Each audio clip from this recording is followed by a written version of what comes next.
Parashat Vaishlach Yaakov. Les messagers revinrent près de Jacob en disant « Nous sommes allés trouver ton frère Ésaü.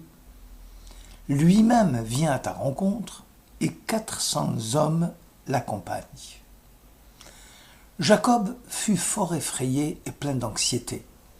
Il distribua son monde, le menu, le gros bétail, les chameaux, en 2 bandes, en disant « Si Ésaü attaquait l'une des bandes et la mettait en pièces, la bande restante deviendra une ressource. » Voilà ce que nous dit la Genèse au chapitre 32. Rachi, dans son commentaire, explique que le patriarche se préparait à affronter son frère d'une part et qu'il va lui offrir des cadeaux d'autre part. Le patriarche va se mettre à prier. Il envisageait même de livrer bataille contre Ésaü. Or, tous les commentateurs sont d'accord à poser la même question. Comment est-il possible que Jacob en soit effrayé alors que Dieu lui avait promis précédemment de le protéger? Ki ehyeh imach, je serai avec toi et je te garderai là où tu iras. Je te ramènerai vers cette terre, car je ne t'abandonnerai pas. Peut-on alors parler d'un manque de confiance du patriarche vis-à-vis de Dieu? Rachi explique que le patriarche craignait par-dessus tout d'être victime de ses propres péchés. Son tourment avait donc pour origine la peur de la faute qu'il aurait commise et qui viendrait, pour ainsi dire, amoindrir ses chances de combattre efficacement Ésaü. Un autre commentateur du Moyen-Âge, Ibn Ezra, il rappelle que toute transgression grande ou petite est évaluée proportionnellement à l'auteur de la faute. Aussi, la moindre faute, eu égard à un grand homme, peut être considérée comme une énorme et lourde de conséquences. Le patriarche avait des soucis à se faire. Craignant d'avoir fauté par inadvertance, ne serait-ce même que par la pensée. Ça sera aussi le cas de Moïse, l'envoyé de Dieu en Égypte, que Dieu avait décidé, par ange interposé, d'éliminer, car il avait retardé avec préméditation de circoncire son fils. Jonathan ben Uziel pense que la faute qu'il craignait le plus, c'était le manquement grave au commandement « Tu respecteras ton père et ta mère ». Ayant été forcé de vivre chez Laban, Jacob avait laissé le champ libre à son frère Ésaü, qui s'était acquitté de cette mitzvah importante. Même si l'on accepte toutes les interprétations des exégètes, il ne demeure pas moins qu'il est difficile de croire que les tourments qui l'assaillent soient de cet ordre-là, puisque lui-même témoigne qu'il avait séjourné chez Laban tout en respectant les 613 mitzvot. Osons une autre interprétation. Après la promesse divine, le patriarche avait formulé un vœu. « L'Éternel sera pour moi Dieu ». Nous rappelons qu'ici il s'agit de l'aspect de clémence de l'attribut divin. Autrement dit, Jacob prend le pari de se passer de l'attribut de tendresse et même à s'exposer à l'attribut de rigueur. Or, accepter de vivre à un tel degré, c'est la différence entre Hachem et Elohim. Hachem Yud-He Vav-He, c'est l'aspect de clémence, et Elohim, Ve'aya Elohim, il m'a dit, c'est-à-dire l'aspect de rigueur. Donc ici, le patriarche prend le pari de s'exposer à l'attribut de rigueur. Accepter donc de vivre à un tel degré de risque est hautement dangereux, car la moindre particule d'une faute quelconque peut rejaillir sur son auteur avec une violence insoupçonnée. et devenir même pour lui un obstacle et une source d'accusation.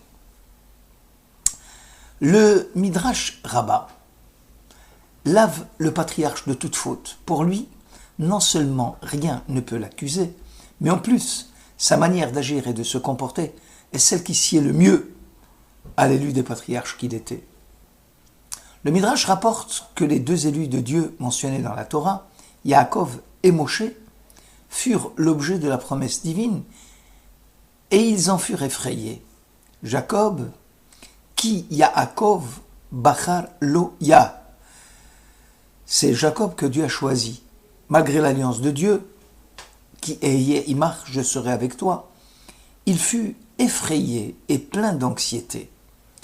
Moshe, il est dit de lui aussi Bachar, Loulé Moshe Bechiro, s'il n'y avait pas Moïse que Dieu avait élu, et bien que rassuré par Dieu, l'homme de Dieu Moïse prit peur dans Ne crains rien, dans Altira Otto, dans son combat contre Sichon, roi des Émorites. Pour mieux saisir la signification du Midrash, qui trouve une justification intéressante à la crainte qui saisit les patriarches, il est important pour nous d'analyser le verset du psaume 121, le cantique des degrés, Esa enai el heharim me'ain yavo Ezri. Je lève mes yeux vers les montagnes pour voir d'où viendra mon secours. Ezri me'im Hashem, mon secours viendra de Dieu qui a fait le ciel et la terre. Si le psalmiste sait que son secours viendra du Très-Haut, alors pourquoi pose-t-il la question « D'où viendra mon secours ?» En fait, ma délivrance, dit le psalmiste, viendra de Dieu si et seulement si, au préalable, j'ai écarté toute possibilité d'aide étrangère, à l'exclusion de Dieu. Or, toutes les fois que je pense qu'il y a une autre possibilité de rédemption en dehors de Dieu, je suis certain, dit le psalmiste, que Dieu ne pourra pas me venir en aide. Cette conception est en conformité avec les versets de la Torah qui montrent les hésitations d'Israël. Peut-être, dit la Torah, diras-tu en ton cœur, les nations sont plus considérables que moi, comment pourrais-je les conquérir ? Souviens-toi sans cesse de ce que l'Éternel ton Dieu avait fait aux Pharaons et aux Égyptiens, nous dit le Deutéronome au chapitre 7. La conquête des nations est au prix d'une confiance totale et absolue dans la puissance divine. Si tu dis, souviens-toi, si le souvenir de la main tendue de Dieu en Égypte est effacé de ta mémoire, tu peux être certain que tu seras défait. Ce fut le cas de Bar-Deroma, qui est rapporté dans le Talmud au traité Gittin 57 folio A, qui aurait demandé à Dieu de ne pas armer la main de ses ennemis et de ne pas leur venir en aide, lui-même ne sollicitant rien de la part de Dieu. On connaît la suite et sa défaite cuisante. Revenons à Jacob et à Moïse. Certes, la promesse de Dieu de leur venir en aide leur était assurée. Et dans le feu de l'action, l'un comme l'autre prirent peur. Cette frayeur est l'expression même d'un sentiment de l'impuissance de l'homme et de sa grande confiance en Dieu. D'où viendra mon secours ? C'est ainsi que la prière n'est pas seulement une somme de sollicitations individuelles, mais bel et bien Avoda Balev, le culte du cœur, celui qui enracine dans le cœur du croyant la foi dans l'Éternel comme source première du triomphe contre l'adversité. Or, une question lancinante demeure encore. Pourquoi le patriarche s'était-il préparé à offrir des cadeaux à son frère, voire même à le combattre ? Pourquoi Moïse a-t-il livré bataille contre Sichon, roi des Émorites, et Og, roi de Bashan ? Dieu, Ishmilchama, n'est-il pas le maître de la guerre ? A-t-on besoin, ou a-t-il besoin du concours humain pour venir à bout de ses ennemis ? Mais Aïn Yavo Ezri, d'où viendra mon secours ? Ezri Meim Hashem, mon secours viendra de Dieu. Ezer signifie auxiliaire, aide. ce qui suppose une action commune entre Dieu et l'homme. Selon l'expression du psalmiste, Hachem li be'ozrai.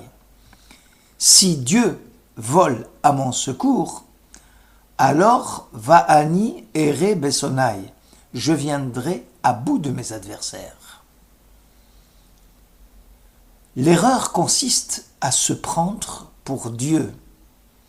Le triomphe est guetté par l'excès.